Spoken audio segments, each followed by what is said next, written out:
akan bersama-sama mencoba untuk memahami satu disiplin ilmu ya yang saya kira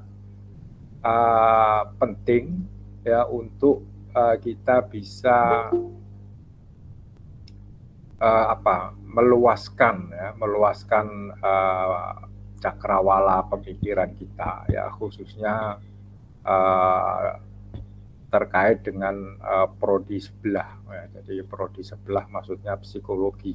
Nah, jadi kita akan mencoba untuk bersama-sama mempelajari apa itu psikologi sosial.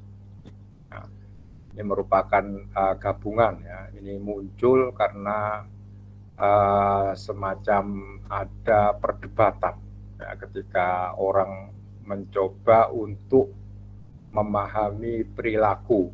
Nah, jadi ilmu sosial ini kan yang menjadi objek material itu adalah perilaku, ya, perilaku manusia. Ya, baik sosiologi maupun psikologi itu sama. Ya, yang diperhatikan adalah perilaku. Nah, kita akan mencoba untuk melihat ya, kalau kemarin di pengantar sosiologi ya atau di teori sosiologi klasik ya, kita sudah mengenal bagaimana cara ya kita sebagai sosiolog ya, melihat perilaku. Ya, jadi titik tekan kita di sosiologi adalah bagaimana faktor-faktor eksternal ya, faktor-faktor yang berada di luar diri manusia ya, mempengaruhi dan membentuk perilaku manusia. Ya. Jadi ingat konsep sociological imagination, ya, imajinasi sosiologis. Ya. Saya kira dulu saya mencontohkan obesitas. Kenapa orang yang gemuk itu justru banyak dari kelompok sosial menengah ke bawah. Nah, ini kan harusnya gemuk itu yang kaya karena banyak makan kan begitu ya. Kan ternyata faktor sosial ya, faktor yang berada di luar diri manusia itu banyak berpengaruh membentuk perilaku. Nah, inilah yang kita kaji ya sebagai seorang sosiolog. Ya. Nah, prodi sebelah atau psikologi ya, psikologi lebih memiliki keyakinan ya bahwa perilaku itu ya dipengaruhi oleh faktor internal ya, faktor yang berasal dari dalam diri manusia itu sendiri. Makanya nanti kalau di psikologi ya yang dikaji neuroscience misalnya ya, bagaimana hormonal ya, hormon-hormon yang ada di dalam tubuh ini mempengaruhi perilaku kita. Nah, di antara dua kutub ini ya, yang satu percaya pada faktor eksternal toh, nah, yang satunya lagi percaya pada faktor internal toh itu apa ya? Saja. Maka kemudian muncullah orang yang mau menggabungkan. Oh ya, harusnya ada internal, ada eksternal. Ya, maka muncullah psikologi sosial. Kira-kira begitu gambaran singkatnya.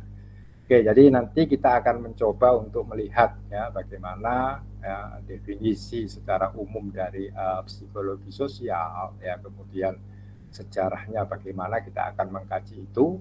Ya. Materi sudah saya taruh di e-learning ya, silakan nanti teman-teman download bagi yang belum, karena itu juga menjadi bagian dari presensi kehadiran ya. Jadi presensinya dengan mendownload materi. Jadi begitu sudah mendownload berarti Anda sudah terhitung masuk perkuliahan hari ini ya. Oke, jadi saya kira itu saya coba untuk sebentar untuk share screen ya, materi yang sudah saya bagikan di e-learning.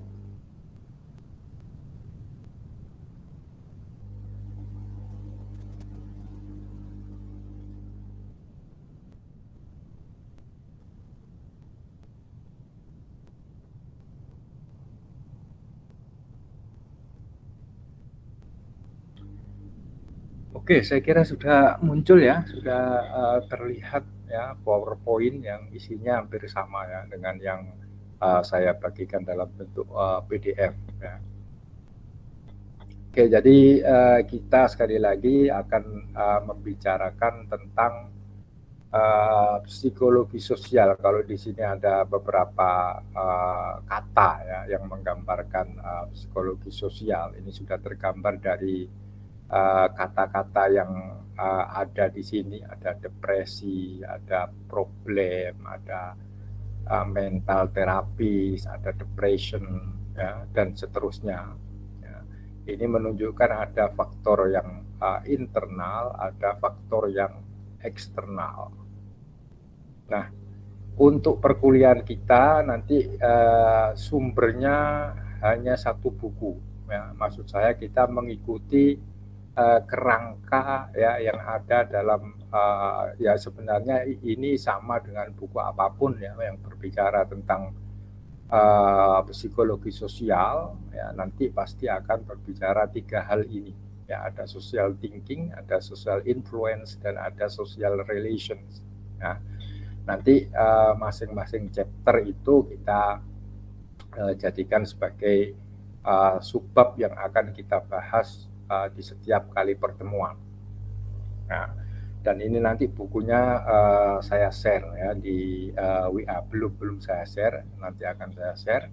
Ini buku karangan Myers ya, terbitan Micro Hill ya, kurang lebih 2019, masih cukup masih memenuhi standar ya, tidak terlalu lama kira-kira begitu ya, meskipun ini sudah terbitan yang cukup banyak, mungkin yang ke-12 atau yang keberapa. Oke, jadi secara umum nanti kita akan berbicara, saya kira keseharian kita. Nanti kita lebih apa ya, lebih menonjolkan contoh dari kehidupan kita sehari-hari. Ya, yang pertama untuk minggu depan nanti kita akan bicara the self in a social world. Ya, bagaimana kita memposisikan diri kita di dunia yang ada di sekitar kita. Karena sebenarnya social reality atau realitas sosial yang kita punyai itu bisa jadi berbeda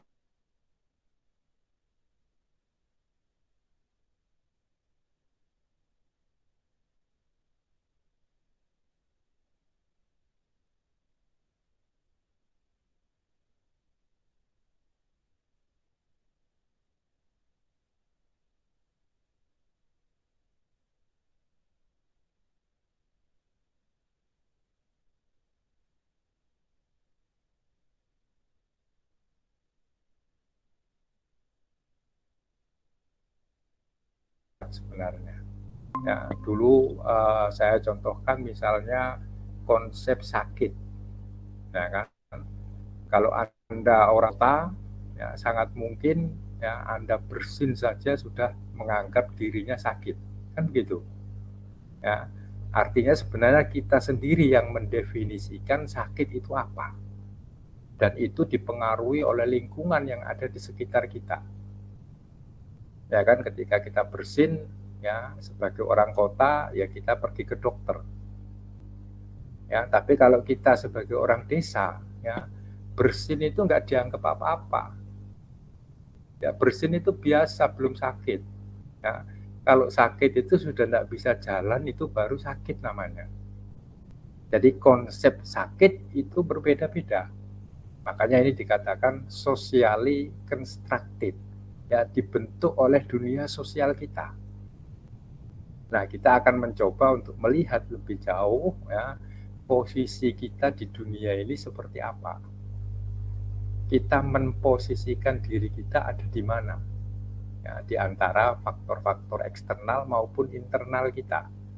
Faktor internal itu misalnya kita merasa keturunan dari mana, ya, bangsawan atau bukan, misalnya itu kan juga berpengaruh terhadap bagaimana kita membentuk dunia sosial kita. Ya kan, Anda di kelas saja mungkin nanti kalau sudah bertemu ya secara luring mungkin akan membentuk kelompok-kelompok tersendiri. Ya, Anda merasa cocok dengan si A, si B, si C, ya, kemudian tidak cocok dengan yang lain, maka Anda akan bikin geng. Nah, Anda akan bikin kelompok di kelas itu. Ya, dan ini tentu menunjukkan bahwa kitalah yang sebenarnya menentukan ya dunia sosial kita itu seperti apa. Nah, ini saya kira pemikiran dasar yang perlu untuk kita selalu ingat. Ya, bahwa dunia sosial orang lain itu belum tentu sama dengan dunia sosial yang kita miliki. Apa yang berpengaruh buat kita belum tentu berpengaruh juga buat orang lain. Nah, kira-kira itu nanti yang akan coba kita telisik ya lebih jauh ya terkait dengan bagaimana kemudian kita bisa mengarahkan ya perilaku kita. Ya. Kemudian kita bicara juga terkait dengan social belief and judgment. Ya, bagaimana nilai-nilai sosial itu biasanya akan mempengaruhi bagaimana kita menilai orang lain. Ya, ini masih ingat ya interaksionisme simbolik. Ya, ini psikologi sosial ini memang nanti lebih dekat dengan teori interaksionisme simbolik.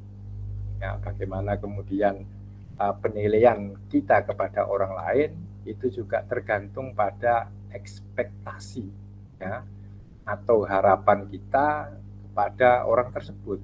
Ya, kalau kita mengharapkan sesuatu ya dari seseorang ya, maka biasanya kita akan memposisikan diri ya secara lebih intens. Nah, karena kita punya kepentingan. Ya. Tetapi kalau kita tidak punya kepentingan, mungkin kita akan lebih cuek. Ya. Saya dulu mencontohkan apa ya, dicubit ya misalnya. Ya. Anda dicubit, ya itu tergantung siapa yang nyubit kan begitu. Ya. Sehingga Anda juga akan memunculkan reaksi yang berbeda. Ya. Ketika yang nyubit Anda adalah orang yang Anda senangi, ya maka pasti responnya akan berbeda ketika yang nyubit Anda adalah orang yang tidak Anda senangi. Nah, jadi ini uniknya ya, ini uniknya ilmu sosial yang tidak bisa sama atau disamakan dengan ilmu alam. Nah, karena kalau ilmu alam kan objeknya adalah benda mati. Nah, sementara di ilmu sosial objeknya adalah perilaku manusia yang bisa saja berbeda satu dengan yang lain ketika menafsirkan ya, fenomena atau kejadian yang sama. Oke ya, jadi materi kita itu kita juga bicara tentang behavior and attitude. Ya, apa bedanya sikap dan perilaku? Nah, nanti kita akan bahas sikap itu bagai apa, ya perilaku itu apa, contohnya apa. Nanti kita lebih eksplor ya terkait dengan kehidupan kita sehari-hari. Ya. Kemudian ada bagian yang terkait dengan social influence, ya, yang terkait dengan pengaruh sosial. Ini yang saya katakan faktor eksternal. Ya. Di sana ada budaya, ya ada gender, ya kemudian ada jeans itu lebih ke arah ke keturunan. Ya, Anda kan mungkin sering mendengar ya, ini memang sudah bakatnya di sana. Ya. Dia memang bakatnya nyanyi karena suaranya. Nah, ini termasuk bagian dari apa yang diwarisi oleh seseorang dari orang tuanya. Nah, itu nanti juga menjadi bagian ya dari kajian kita. Kemudian juga bicara tentang conformity and obedience, ya, bagaimana kepatuhan itu dibentuk. Nah, Anda patuh ya kepada regulasi yang ditetapkan oleh prodi misalnya, ya, atau yang sederhana, ya, Anda patuh mengikuti jadwal perkuliahan. Ya, karena apa? Ini kan faktornya macam-macam juga. Ya, ada yang mungkin kuliah ya karena memang tertarik dengan materinya. Wah, ini judulnya menarik, maka menyempatkan untuk ikut kuliah. Ya. Ada yang karena ya harus memenuhi 75%, ya, makanya saya hadir. Nah, kan begitu ada juga ya. Ada yang nggak peduli 75% atau enggak. Yang penting saya kuliah ikut karena saya senang dapat ilmu baru misalnya. Ya, tentu motivasi ini akan berbeda satu dengan yang lain. Ya, tetapi nanti ada aturan-aturan tertentu ya yang diterapkan yang kemudian memaksa ya individu untuk patuh ya.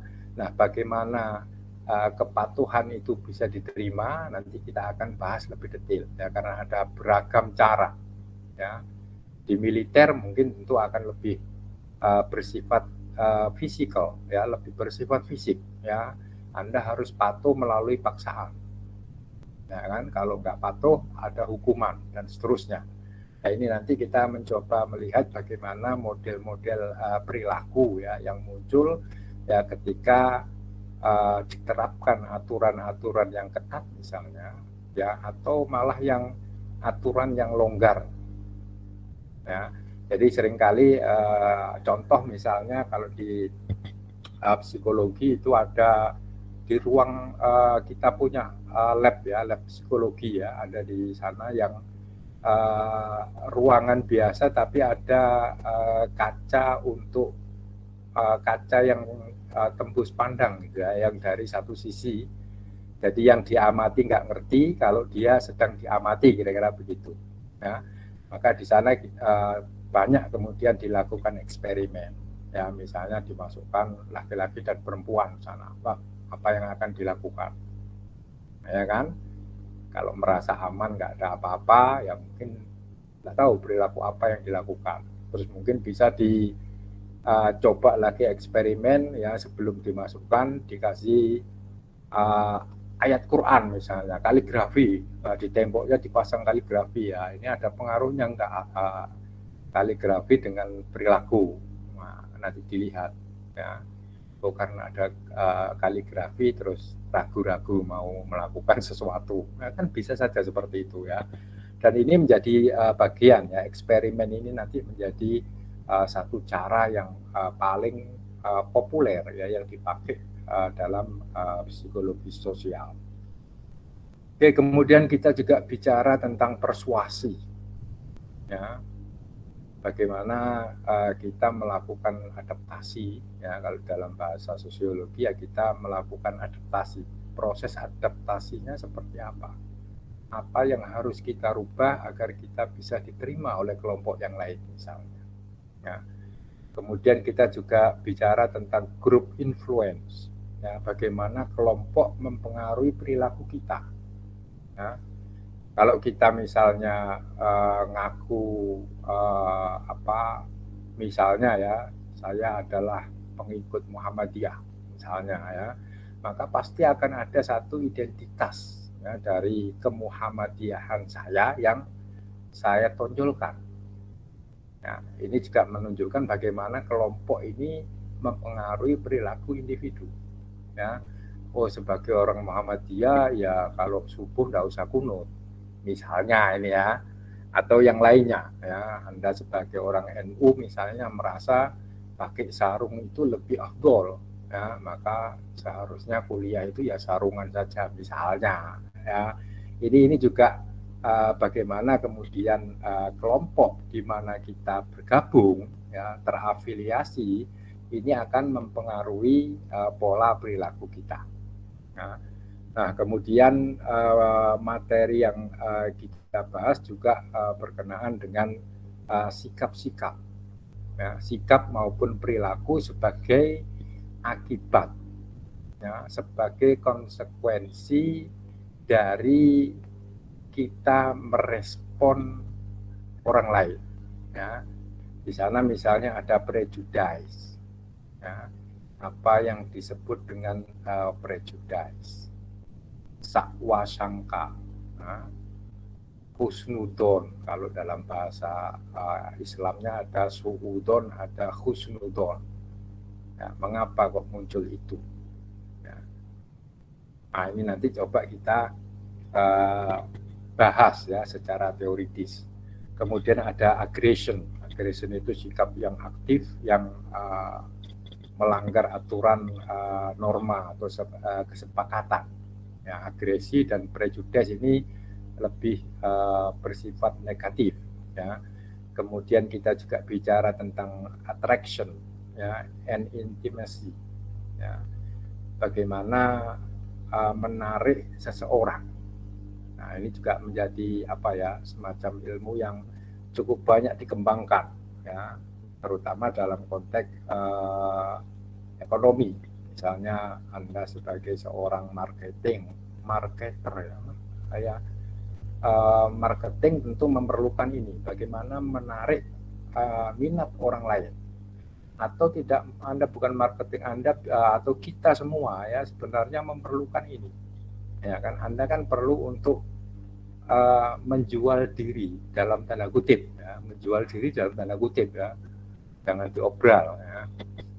Maksud saya ketika misalnya saya ingin mendapatkan beasiswa misalnya ya, maka kan saya harus pandai-pandai memposisikan diri saya. Saya harus pandai-pandai menuliskan sesuatu ya, atau minat atau interest saya ya, untuk ditunjukkan kepada yang akan memberi saya beasiswa. Maka saya harus memperhatikan yang akan memberi saya beasiswa ini senangnya apa. Ya kan? Maka kemudian saya menulis bahwa saya adalah orang yang sesuai dengan apa yang sedang dicari oleh pemberi beasiswa. Kan harusnya begitu, ya. Ya, ini kepandaian kita untuk menjual diri dalam tanda kutip itu. Ya, sehingga kita perlu ya ada the science, ada science of attraction. Ya, ada ilmu bagaimana untuk menarik perhatian orang lain. Ya, nanti ini menjadi bagian yang akan kita pelajari bersama. Ya. Kemudian ada helping ya, dan conflict and peacemaking. Ya, jadi ini sifat-sifat yang lebih sering dilihat sebagai hal-hal yang positif. Ya. Jadi ada teorinya. Teori menolong itu cukup banyak eksperimen ya. Saya kira sekarang teman-teman bisa melihat cukup banyak ya bagaimana teori helping ini diterapkan. Video-video tentang prank misalnya ya, kan cukup banyak ya yang ngeprank pura-pura pakai baju robek-robek kemudian minta tolong orang ya, kira-kira orangnya mau nolong atau enggak ya. Ini bagian nanti dari teori helping yang akan kita pelajari bersama. Jadi insya Allah nanti mata kuliah ini jadi cukup menarik ya, karena bersinggungan secara langsung ya dengan kehidupan kita sehari-hari ya. Ya semoga nanti mungkin kita ada tugas ya, kalau biasanya yang kemarin-kemarin salah satu tugasnya itu ya bikin eksperimen ya. Anda melakukan eksperimen, nanti pilih ya berbagai topik yang ada ya, misalnya helping tadi ya, Anda ngecek, Anda ngetes ya bagaimana kemudian perilaku orang yang susah ya, misalnya Anda ngeprank mereka yang berprofesi sebagai anak jalanan misalnya, atau pengemis ya. Kalau pengemis itu biasanya minta ya, Anda coba minta ke pengemis, beri apa enggak. Nah, silakan nanti ini biasanya begitu, tapi saya belum tahu ya. Semoga ini konteks PPKM-nya segera berakhir ya, sehingga eksperimen ini bisa dijalankan ya. Kalau masih PPKM ini ya saya kira mengkhawatirkan untuk bisa melakukan sosial eksperimen ya. Tetapi saya kira nanti kita bisa diskusikan ya lebih jauh terkait dengan tugasnya ya. Paling tidak materi-materi yang akan kita bahas ini sudah teman-teman ketahui ya, pahami. Kira-kira kita akan banyak berbicara tentang hal-hal yang berkenaan dengan kehidupan kita sehari-hari. Kita coba mempelajari, oh ternyata yang kita lakukan itu ada teorinya toh. Nah ini yang saya kira yang sering kali ya. Jadi sebenarnya disiplin ilmu itu sangat familiar dengan kita. Ya, kalau kita lihat contoh-contohnya, cuman kadang-kadang kita tidak tahu saja itu namanya apa. Kita hanya belum tahu ini teori apa sih. Ya. Sebenarnya sama dengan ngaji. Ya. Dulu itu cara ngaji itu yang penting bisa baca dulu. Nah, kalau sekarang dibalik, saya tidak ngerti setelah model Iqra ini kan orang belajar baca dulu. Ya. Kalau dulu itu hafalan, yang penting bisa membaca, mengucapkan makhrajnya dengan benar. Ya, karena yang dikejar itu misalnya baca Fatihah itu rukun dalam sholat, maka orang harus bisa baca Fatihah, meskipun belum tahu ya hukum-hukum bacaan. Yang penting dia bacanya benar, meskipun tidak tahu hukumnya benar atau enggak hukumnya ya. Oh misalnya baca nun mati ketemu hamzah ya. Oh itu dibaca idhar. Nggak ngerti idhar itu apa. Tapi prakteknya benar gitu. Ya, kita seringkali seperti itu ya. Kita sudah melakukan tapi tidak ngerti sebenarnya yang kita lakukan itu ternyata dalam disiplin atau dunia akademik itu disebut dengan teori tertentu. Nah, ini nanti kita mencoba untuk bersama-sama memahami ya teori-teori yang ada sehingga kita tahu oh wow, ternyata yang saya lakukan kemarin ini dalam konteks akademik itu disebut helping toh misalnya seperti itu ya. Oke, ini saya kira materi kita ya secara umum nanti kita akan bicara berapa ini berarti ya sekitar 13 hal ini ya. 13 hal ini. Jadi 13 tambah yang sekarang jadi 14 kali pertemuan nanti kita akan bicara ini dan insya Allah nanti ini bukunya berbahasa Inggris ya. Tapi saya sudah mencoba mencarikan buku yang paling banyak gambarnya. Tapi tidak usah ragu-ragu atau tidak usah khawatir ya. Ini nanti kan materinya kita bahas apa di setiap minggunya ya. Jadi saya akan memberikan penjelasan ya entah nanti melalui apa jimit semacam ini atau melalui sarana yang lain ya mungkin saya rekam kemudian saya share dan seterusnya ya. Tetapi insya Allah setiap bab nanti ini tentu ada penjelasannya ya. Teman-teman juga bisa melihat atau mencari buku-buku yang lain ya terkait dengan psikologi sosial ya sudah cukup banyak yang berbahasa Indonesia. Silakan saja nanti bisa dicari di perpustakaan itu cukup banyak ya kita punya buku psikologi sosial. Tapi kalau mau online saya kira cukup banyak juga situs-situs online yang menawarkan e-book ya, e-book secara gratis dan berbahasa Indonesia juga ada. Meskipun tentu kalau di e-book yang banyak adalah bahasa Inggris. Ya. Jadi itu saya kira ya materi-materi yang yang akan kita bahas ya selama 1 semester ini.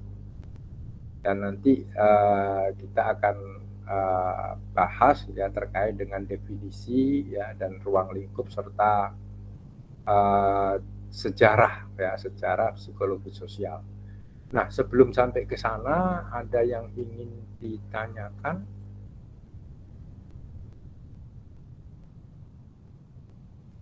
Belum ada? Oke, kalau belum ada kita coba untuk melihat lebih jauh ya makna atau definisi dari psikologi sosial.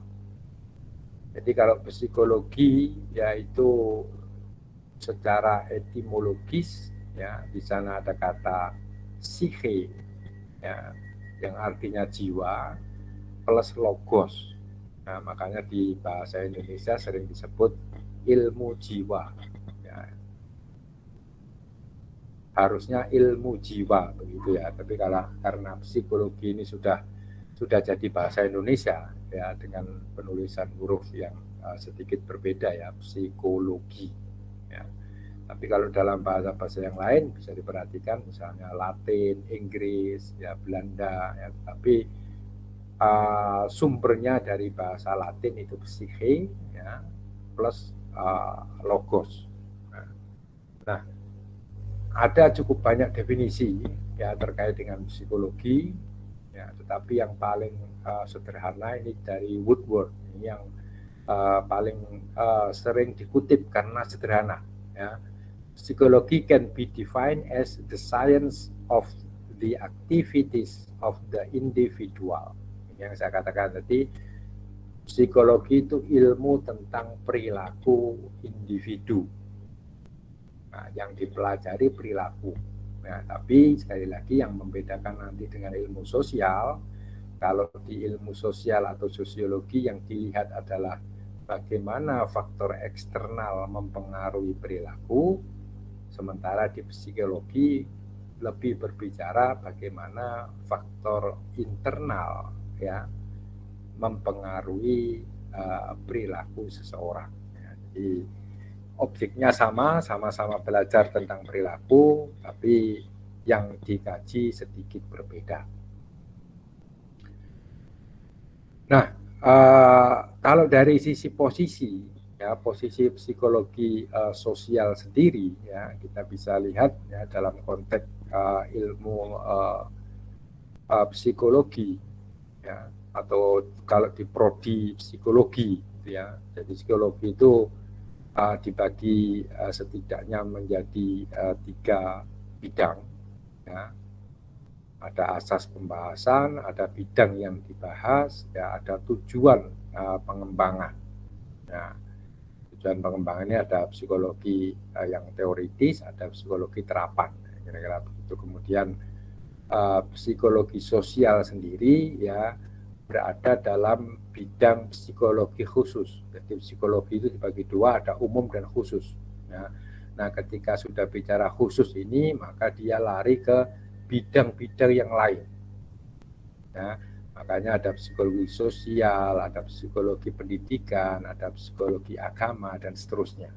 Nah, ini psikologi sosial berada pada level yang sama dengan psikologi agama, psikologi kesehatan, dan seterusnya. Nah, jadi ini hanya untuk memperjelas saja bagaimana posisi dari psikologi sosial ya dalam konteks yang lebih luas, ya dalam konteks ilmu jiwa itu sendiri. Kalau dari sisi definisi, ya definisi yang kedua ini yang saya kira yang paling sederhana ya dan banyak juga diikuti orang ya dari Kurt Lewin ya. Behavior represents an interaction of the person with the situation. Ya, jadi yang saya katakan tadi, bagaimana interaksi seseorang dengan situasi yang ada di sekitarnya, yaitu psikologi sosial. Jadi ini perkawinan antara psikologi dan sosiologi, maka muncullah psikologi sosial. Kalau dalam konteks sosiologi, ya psikologi sosial ini lebih dekat pada interaksionisme simbolik, ya, karena interaksionisme simboliklah yang berbicara pada level mikro sosiologi. Ya, jadi sosiologi mikro, ya, face to face interaction. Ya, masih ingat ya, interaksi tatap muka ini banyak menjadi objek kajian dari teori interaksionisme simbolik. Ya. Bagaimana kita memaknai sesuatu itu tergantung dari ekspektasi yang kita miliki atas sesuatu tersebut. Nah, ini seperti yang saya sampaikan tadi di awal. Ya. Jadi sekali lagi dari sisi definisi ya secara sederhana psikologi sosial ya ilmu yang berbicara tentang interaksi antara orang dan situasi yang ada di sekelilingnya. Nah, oke, ini ada beberapa, ada 3 hal ya tadi yang sudah kita bahas ya. Ada social thinking, ada social influence, ada social relation. Nah, Nah, di sini saya kira cukup menarik ketika kita mencoba untuk menelaah lebih jauh, ya. Yang disebut dengan social thinking, ya, itu adalah bagaimana kita, ya, menempatkan diri kita dan orang lain, ya, dalam konteks kehidupan kita sehari-hari. Ya. Jadi sesuatu yang terkait dengan proses pemikiran. Ya, tapi proses pemikiran ini tidak dilihat secara individual, ya, atau secara internal, ya, tetapi lebih dikaitkan dengan situasi. Bagaimana, ya, apa yang kita pikirkan tentang dunia yang ada di sekitar kita, ya, secara sederhana itu, ya. Nah, apa saja yang ada di dalamnya, ya tentu apa yang sudah tadi saya sampaikan, ya, ada apa yang kita yakini, ya, our belief, ya, nilai yang kita ikuti, kemudian bagaimana kita menilai orang lain, bagaimana kita bersikap kepada orang lain, dan seterusnya. Ini terkait dengan social thinking. Jadi perilaku yang sumbernya berasal dari bagaimana kita memposisikan diri kita, ya, di hadapan situasi yang ada di sekitar kita.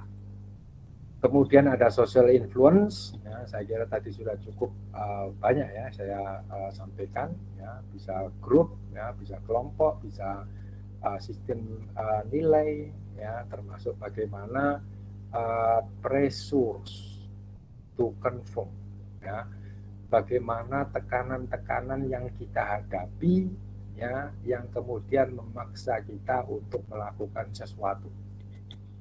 Ya, itu tadi seperti contoh yang saya sampaikan tadi, ya. Anda kebetulan orang Muhammadiyah, ya, yang sholat subuh di tempat atau di masjid NU. Nah, ini kan ada tekanan ini. Ya, Anda yakin itu ini masjidnya NU, sementara saya tidak pernah kunut. Ya, kalau saya tidak kunut di situ, berarti orang pasti akan dengan gampang mengetahui kalau saya bukan bagian dari kelompoknya, kan kira-kira begitu. Dan ini memunculkan tekanan. Nah, kita mencoba untuk melihat bagaimana tekanan-tekanan yang semacam ini mempengaruhi perilaku kita. Nah, itu yang disebut dengan social influence, ya. Nah, yang terakhir social relation, ya, yang muncul dari proses interaksi antara individu dengan kelompok sosial atau kelompok sosial dengan kelompok sosial yang lain, ya. Nah, ini yang kita lihat sikap-sikap sikap dan perilaku yang muncul atas hubungan itu, ya. Jadi kalau Anda misalnya majikan, ya, dengan buruh, ya, itu pasti akan memunculkan model interaksi yang berbeda, ya kan, yang seringkali muncul ilustrasi misalnya kalau di rumah itu ada barang pecah belah, ada barang yang pecah misalnya, ya. Kalau kemudian tidak terjadi apa-apa setelah barang misalnya gelas, ya, gelas atau piring lah, ya. Ada gelas atau piring pecah, kemudian tidak diikuti dengan suara yang ribut. Nah, itu biasanya yang memecahkan adalah orang yang paling berkuasa. Ibu misalnya, ya, ibu yang memecahkan ya diem aja. Tapi kalau yang memecahkan anak, ya pasti akan muncul keributan dan seterusnya. Ini bagaimana kemudian posisi sosial, ya, hubungan sosial yang ada, ya, antara ibu dan anak, antara majikan dan buruh, kemudian antara organisasi satu dengan organisasi yang lain, itu juga akan mempengaruhi perilaku yang akan kita tunjukkan. Ini ada beberapa contoh, ya, terkait dengan psikologi sosial. Ada big ideas. Nah, ini konsep-konsep dasar lah, kira-kira begitu, ya. Konsep-konsep dasar yang perlu untuk kita pahami ketika kita belajar psikologi sosial, ya. Yang pertama sudah kita bahas ya, we construct our social reality. Kitalah yang menentukan, kitalah yang menciptakan dunia sosial di sekitar kita. Sehingga kita juga yang paling tahu ya maksud dari apa yang kita lakukan. Nah, ini yang kadang-kadang nanti menjadi sumber perbedaan ya, kira-kira begitu. Ketika kita melakukan sesuatu, orang lain ya bisa menafsiri ya atau memberikan tafsir ya, memberikan respon yang bisa saja berbeda ya. Teman-teman yang perempuan misalnya ya, yang perempuan ya ketika dia berhadapan dengan laki-laki, kemudian dia menunjukkan sikap yang misalnya ramah, senyum terus gitu ya. Kalau ketemu cowok senyum terus. Nah, senyumnya ini kan bisa diartikan macam-macam oleh yang laki-laki. Ya, kira-kira begitu ya. Jadi kalau ketemu cewek, kemudian kok ceweknya senyum, ya, ini kan maknanya bisa macam-macam. Meskipun mungkin senyumnya cewek ini sebenarnya tidak punya tendensi kemana-mana, ya memang sudah seharusnya ketemu orang itu senyum, sehingga dia praktekkan itu ke siapapun juga senyum, ya. Tapi bisa jadi kemudian ada cowok ya, yang punya makna yang berbeda. Wah, ini kok dia setiap ketemu saya senyum, ya. Wah, berarti jangan-jangan dia ada sesuatu ini dengan saya. Nah, misalnya ini sangat mungkin terjadi.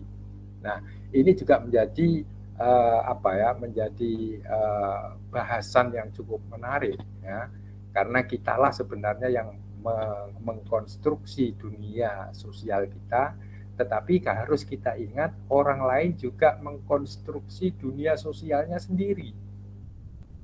Jadi jangan sampai kita menggunakan dasar ya, standar yang kita punya untuk menilai, menjustifikasi perilaku orang lain yang mungkin sebenarnya punya dasar atau standar nilai yang berbeda. Nah, nanti kita akan coba lihat ya secara lebih detail dengan contoh-contoh kehidupan keseharian kita ya. Orang yang pakai burko, pakai cadar ya misalnya ya. Orang yang pakai cadar tentu punya pikiran yang negatif ya terhadap mereka yang pakai yang tidak pakai atau pakai pakaian yang kurang lengkap misalnya. Kurang lengkap menurut yang pakai cadar kan begitu ya. Tapi bisa juga orang yang tidak pakai cadar justru melihat orang yang pakai cadar itu kasihan ya, kehidupannya terkungkung dan seterusnya. Nah, ini tentu kita nanti akan mencoba untuk melihat dan memposisikan diri kita. Kita sebenarnya punya standar nilai yang mana, sehingga ketika kita melakukan respon, ya kita bisa menunjukkan respon yang lebih pas, ya lebih sesuai. Ya, kemudian ada our social institution are powerful, ya. Jadi itu yang saya katakan tadi ya, kita punya institusi sosial yang sangat mempengaruhi kehidupan kita tidak bisa lepas dari itu ya. Orang yang lahir di keluarga yang religius ya, maka akan muncul kecenderungan untuk berperilaku religius ya, kira-kira kan konsepnya lari ke sana ya. Jadi ini ada beberapa hal ya yang nanti akan kita diskusikan ya secara lebih jauh melalui chapter-chapter yang akan kita bahas di setiap minggunya. Oke, terkait dengan sejarah ya ini mungkin sedikit ya nanti agar kita tahu ya paling tidak ketika kita memahami sejarah dari mana disiplin ilmu ini terbentuk, ya nanti kita akan bisa lebih mudah ya untuk memberi contoh, ya memahami teori-teori yang ada di dalamnya. Ya. Karena ternyata kalau kita perhatikan sebenarnya disiplin ilmu ini benar-benar sederhana dan muncul dari eksperimen ya yang ada dalam kehidupan kita sehari-hari. Ya, di sini misalnya disebutkan ya beberapa eksperimen ya awal yang dilakukan oleh psikolog ya terkait dengan terkait dengan perilaku seseorang. Ya, yang pertama misalnya dari Triplett. Ya, Norman Triplett ini dia meneliti orang yang naik sepeda dalam perlombaan, ya itu ternyata lebih terpacu, ya untuk atau lebih semangat dalam berlomba ketika ada musuh. Ada musuh itu ada pesaing, ya yang secara langsung. Jadi race, ya balapan, ya. Jadi balapan itu lebih menantang, ya buat seseorang dibandingkan ketika dia harus berhadapan dengan waktu. Nah, jadi yang suka F1 misalnya atau GP ya, GP itu kan pasti ada babak kualifikasi. Babak kualifikasi ini kan selalu ditentukan oleh waktu. Jadi misalnya waktu minimal 2 menit. Ya, jadi siapapun yang tidak mampu untuk finish dalam waktu 2 menit, maka dia akan tereliminasi. Ya. Nah, biasanya fastest lap ya, atau waktu tercepat yang dibutuhkan untuk memenuhi satu putaran itu justru terjadi ketika race. Ya, ketika balapan, ya silakan nanti Anda coba lihat, ya ketika balapan itu waktunya bisa lebih cepat daripada kualifikasi, ya padahal logikanya kualifikasi melawan waktu ini kan nggak ada pesaingnya, ya kan, dan situasinya nggak ada gangguan, harusnya dia bisa lebih cepat, nah, tapi kenyataannya justru ketika balapanlah orang yang bisa mencatatkan waktu yang lebih cepat. Nah, maka dari eksperimen ini kemudian muncullah ya teori yang disebut dengan social facilitation, fasilitasi sosial, bahwa kehadiran orang lain itu bisa memacu semangat ya, seseorang untuk berkompetisi. Nah, contoh yang paling sederhana ini kalau anak kos misalnya ya, anak kos kalau makan sendiri ya dengan makan bareng-bareng itu kan beda, ya ritme makannya ya. Kalau Anda makan sendiri itu kan tenang ya, cenderung ya pelan-pelan makannya ya. Tapi kalau makannya bareng-bareng ya, apalagi satu nampan, tahu satu nampan ya, satu tempat, satu wadah, nah, maka mungkin makannya akan cepet-cepetan karena khawatir nggak kebagian itu kan. Nah, maka kehadiran orang lain itu memacu, ya, enhance, ya, memacu bagaimana perilaku kita, merubah perilaku kita.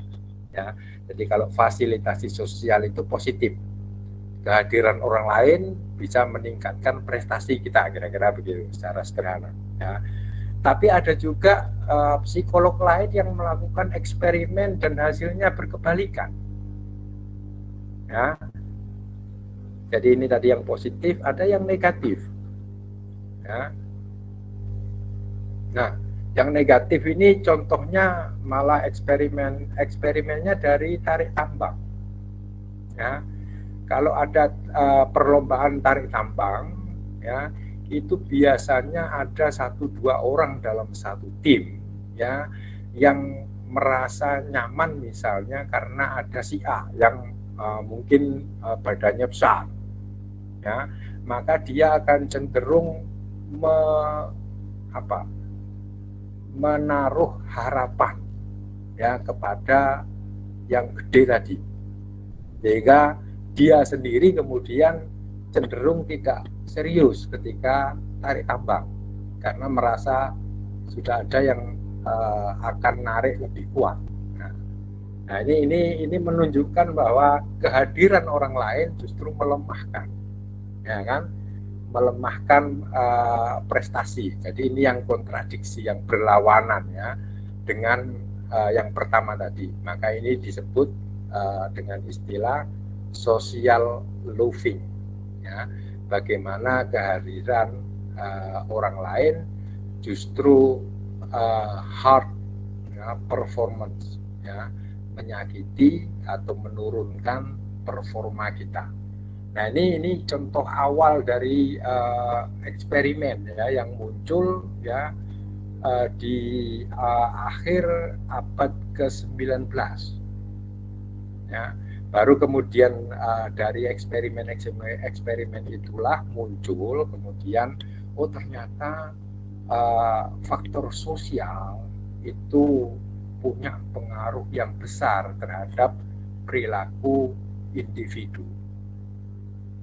Jadi tidak sekedar faktor internal seperti yang selama ini dikaji oleh psikologi, maka kita juga harus memperhatikan faktor sosial.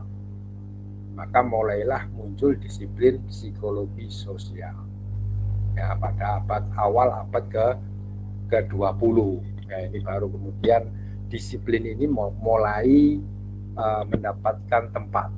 Ya, orang mulai percaya ya yang paling bagus ya kombinasi antara eksternal dengan internal, semuanya dioptimalkan. Nah, ini yang jadi pokok perhatian ya dari psikolog awal yang kemudian merasa faktor sosial ini penting untuk dikaji. Nanti akan muncul psikolog-psikolog yang belajar sosiologi, kira-kira begitu.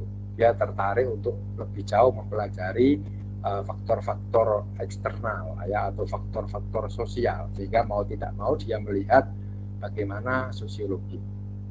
Nah, mereka kemudian mengambil sesuatu dari sosiologi ya, digabungkan dengan apa yang selama ini ya mereka pelajari di psikologi, nanti muncullah psikologi sosial. Jadi kira-kira ceritanya semacam itu, dan ini tentu cukup menarik karena berangkat dari fenomena yang ya setiap hari ada di kita. Ya, kita kan seperti itu ya, kehadiran orang lain ya seringkali ya bisa memacu kita lebih baik ya, tetapi bisa juga menghancurkan kita. Betul begitu ya.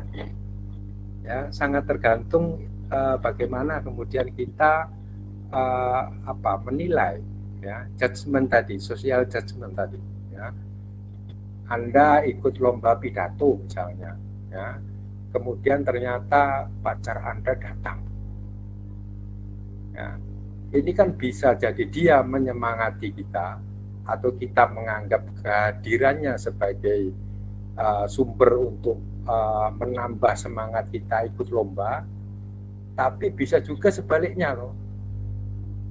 Kok dia datang, Anda malah kemudian salah tingkah misalnya ya, kemudian malah grogi dan seterusnya, yang pada akhirnya menurunkan performa Anda. Seharusnya biasa ya, Anda bisa lancar berpidato misalnya, tapi karena ternyata ada orang yang sedang Anda kagumi datang, maka ketika itu pula Anda jadi tidak bisa omong. Nah, ini kan sangat mungkin terjadi ya. Jadi ini nanti yang perlu kita ketahui, ada yang namanya social facilitation, fasilitasi sosial, bahwa kehadiran orang lain akan meningkatkan performa, tapi ada juga social loafing ya, bahwa kehadiran orang lain justru akan menurunkan performa kita. Ya, ini teori awal yang muncul dari psikologi sosial yang nanti tentu berkembang ya secara lebih dinamis. Oke, kalau kita lihat dari beberapa aliran ya, yang berpengaruh, ya, ini ada behaviorism ya, yang fokus pada proses pembelajaran, no study of inner states ya. Jadi tidak ada orang yang bakat pinter. Pinter itu dipelajari. Nah, ini ada kelompok yang berpandangan seperti itu. Ya, keturunan itu tidak ada. Ya, maksud saya tidak ada orang yang pinter karena orang tuanya pinter. Tapi kalau dia mau pinter ya harus belajar, kira-kira begitu. Ini ada kelompok dalam psikologi yang seperti itu. Ada juga yang lebih mementingkan inner process. Ya ini Freud. Ya.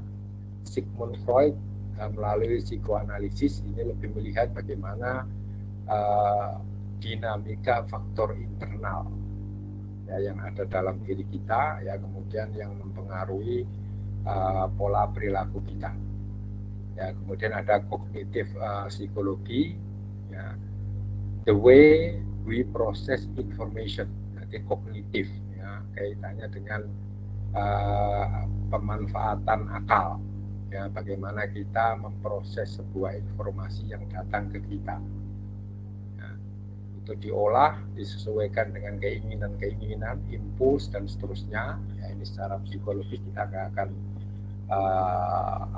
akan terlibat jauh di sana ya, tapi kita akan lebih melihat faktor sosialnya ya, faktor sosial apa kemudian diterima oleh panca indera kita, kira-kira begitu, dan diolah disesuaikan dengan apa kepentingan kita, maka kemudian setelah itu kita munculkan respon, kira-kira begitu ya. Jadi psikologi sosial itu mengkombinasikan ya, antara metode pembelajaran ya, jadi pembelajaran itu berarti segala sesuatunya bisa dipelajari ya.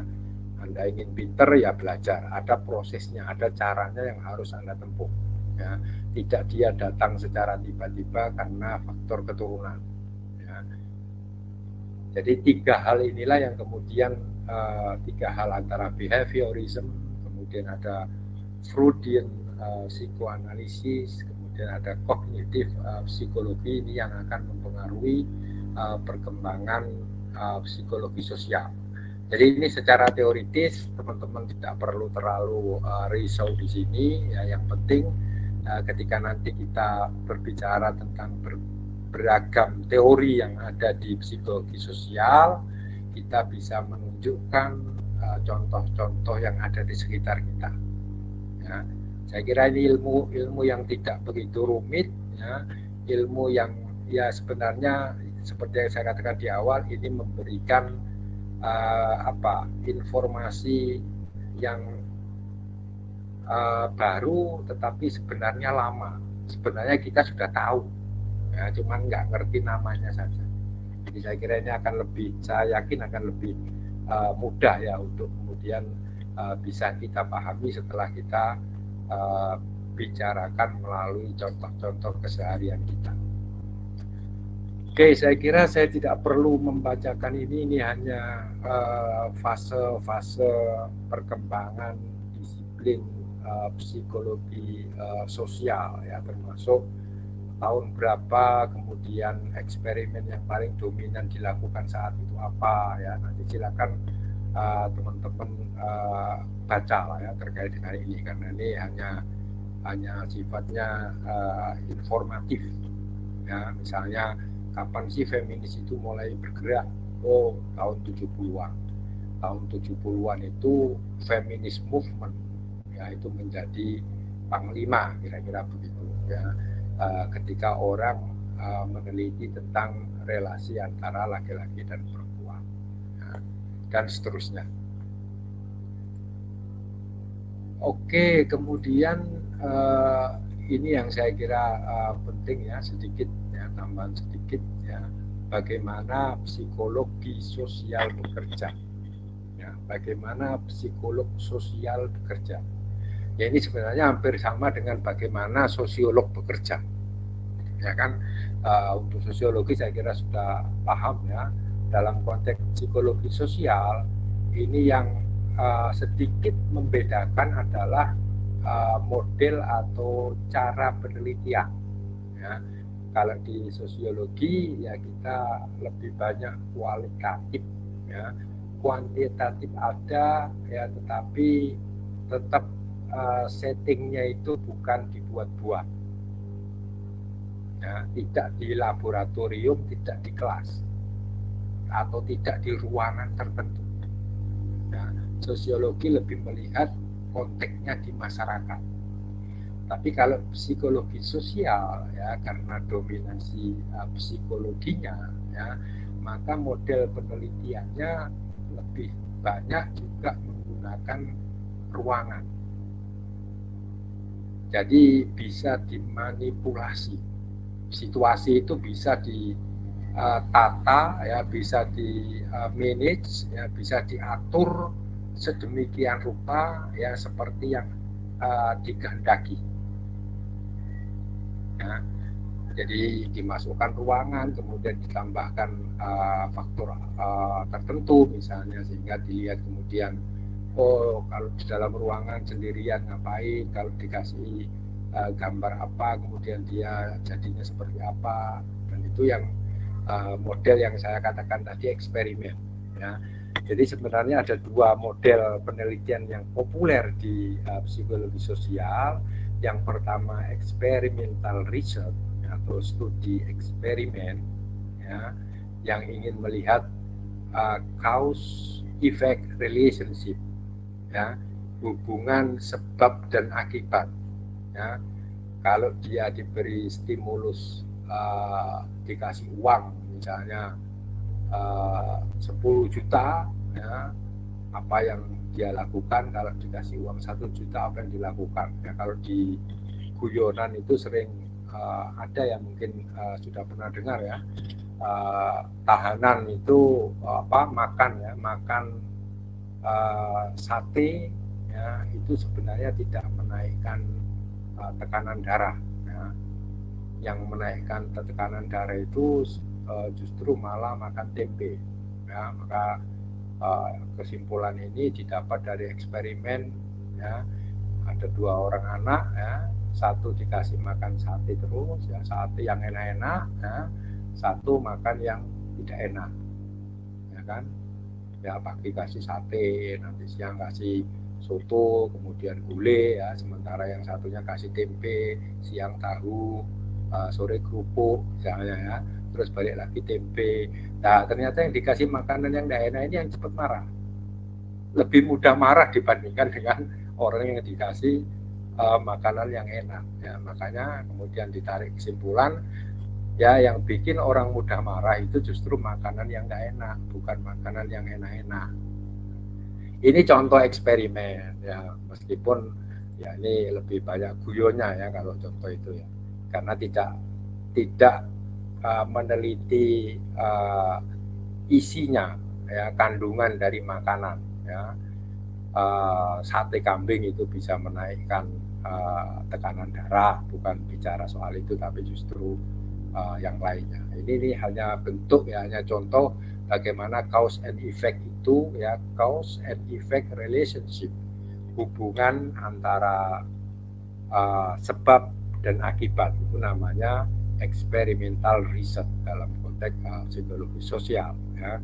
Kemudian ada satu lagi correlational research ya, studi yang berbicara tentang korelasi ya, hubungan ya antara variabel yang satu dengan variabel yang lain ya. Jadi ini misalnya Anda lihat misalnya pengaruh ya, hadir luring ya, antara yang membuka kameranya dengan yang tidak membuka kamera ternyata lebih berhasil studinya yang buka kamera misalnya. Ya, ini yang correlation, ada hubungan atau tidak, misalnya seperti itu ya. Oke, jadi saya kira ini cara kerja saja ya, contoh saja yang sering dilakukan oleh psikolog sosial. Ya.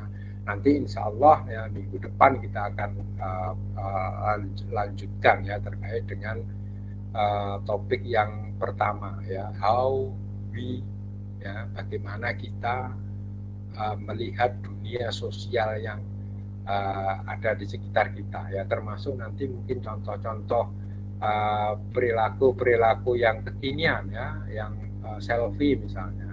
Selfie itu ternyata dalam kajian psikologi itu bisa masuk mental disorder ya. Orang yang senang selfie narsis gitu ya, karena narsis itu bagian dari penyakit secara psikologis ya.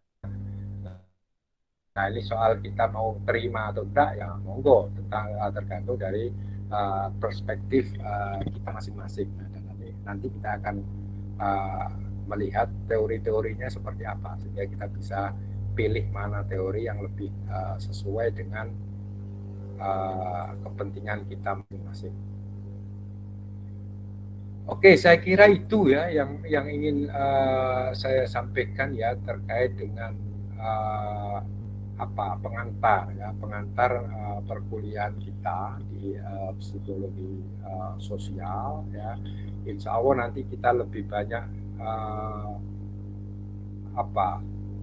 having fun lah ya, karena kita bicara tentang keseharian kita ya kan. Kita nanti lebih banyak bicara tentang apa yang kita lakukan dalam kehidupan sehari-hari, kemudian bersama-sama kita coba analisis dengan menggunakan teori-teori psikologi sosial. Jadi saya kira tidak membutuhkan bacaan yang terlalu intens ya, terlalu banyak ya. Kita nanti lebih banyak justru melihat secara teoritis perilaku kita sehari-hari. Oke, sampai di sini ada yang ingin ditanyakan terkait dengan kira-kira materi kita seperti apa? Kita belum perlu untuk berbicara tentang tugas ya, nanti saja ya, nanti di awal sudah diberitahu tugasnya malah jadi social facilitation atau social loving. Kalau kita tentukan tugasnya sekarang, kira-kira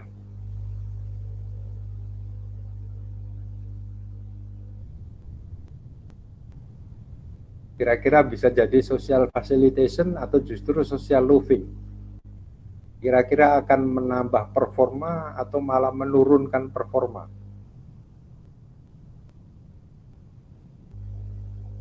Siapa ini Mbak Egi? Kok ketahuan? Kira-kira apa? Kalau misalnya kita sebutkan tugas kita sekarang, menurutmu akan memacu kuliahmu atau justru membuat kuliahmu nggak semangat?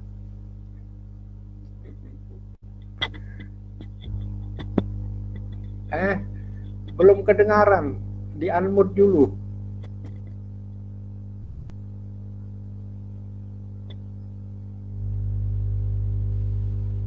Tambah semangat ya. Berarti kita bahas tugasnya atau justru akan mematikan semangat? Kalau Mbak Dani gimana Mbak Dani? Biasa aja Pak. Biasa? Maksudnya biasa? Oke, nanti saya kira nantilah kita bicara tugas sambil jalan ya. Nanti karena kita dari sisi materi-materi nanti saya kira hampir semuanya terkait dengan konteks kehidupan keseharian. Jadi bisa jadi nanti tugasnya secara lisan gitu ya, misalnya dalam pertemuan keberapa, atau ketika kita misalnya membahas tentang helping ya. Kenapa dalam teori helping itu ada kecenderungan orang akan menanti orang lain ya. Jadi ada semacam teori yang menjelaskan terkait dengan kesediaan seseorang menolong ya. Kalau Anda sendirian kemudian ketemu dengan orang tua yang bawa bahan belanjaan yang banyak, itu Anda langsung menawarkan diri membawakan. Tapi ketika ada cukup banyak orang ya, Anda bersama teman Anda, maka Anda tidak akan langsung menawarkan bantuan. Karena ternyata ada kecenderungan orang itu saling menunggu. Ya, biar temanku saja dulu yang. Nah, semuanya saling menunggu sehingga ada jeda. Ya, baru kemudian setelah sekian detik ya, misalnya baru kemudian orang menolong. Ya. Kemudian misalnya ada eksperimen yang lain misalnya tentang konformitas. Ya, orang itu merasa nyaman ya kalau mengikuti orang dalam jumlah yang banyak. Nah, misalnya ada tangga yang satu belok kiri, yang satu belok kanan. Nah, nanti bikin eksperimen misalnya yang pertama ada orang jalan, kemudian di depannya yang eksperimen 2 orang, ya, satu belok kiri, satu belok kanan. Ya. Kemudian yang di belakang kita ini nanti mau ikut yang mana. Ya. Nah, ketika kemudian eksperimen itu ditambah jumlahnya, misalnya 5 orang belok kiri, 1 orang belok kanan. Ya. Nah, kemudian orang yang kita tes ini biasanya akan cenderung mengikuti ya ke arah yang paling banyak orangnya. Ya, ini terkait dengan konformitas, ya, terkait dengan kenyamanan. Jadi kecenderungan orang ya untuk mengikuti jumlah mayoritas. Mayoritasnya bagaimana dia akan ikut itu. Ya, ini saya kira nanti menjadi bagian yang saya yakin teman-teman mungkin punya pengalaman keseharian yang berbeda ya antara satu dengan yang lain ya, sehingga nanti kita bisa saling isi, saling tukar informasi terkait dengan konteks kehidupan sosial kita masing-masing. Ya.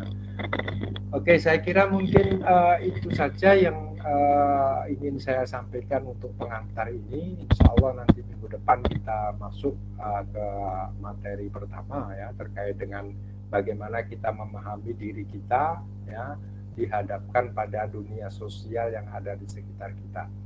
Ya, insya Allah kita akan ketemu, semoga tidak ada halangan ya dan kita bisa lancar terus bertemu, belajar bab per bab ya sampai selesai. Saya kira itu. Sebelum saya tutup, ada yang ingin bertanya?